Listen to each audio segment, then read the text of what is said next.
bago matapos tong taon na to, magaan yung dibdib ko, magaan yung dibdib naming dalawa. Kasi after almost a year, or 1 year na nga ba, na may lamat yung samahan namin. At the end of the day, of course, nasa puso ko pa rin na yung samahan natin, yung tawa, yung saya nung magkakasama tayo, iba yon. So, yun yung bagay na tinetreasure ko, kaya walang nakaalam sa kung ano man yung pinagdadaanan namin. I am very proud of you na alam mo kung saan magsisimula. So, yun naman yung importante sa atin.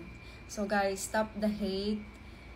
Kahit si QD, gusto ko na lang na magkaayos silang dalawa. And, kalimutan na natin kung ano man nangyari. Start tayo ng fresh, new page na tayo. Parang new beginning. Let's start a new chapter. No, yun lang. So, sa mga nagko-comment, pinagsasabong, pinag-aaway pa yung dalawa, let's stop. Okay? May pinagsamahan din yung dalawa. And from there, mag-umpisa tayo.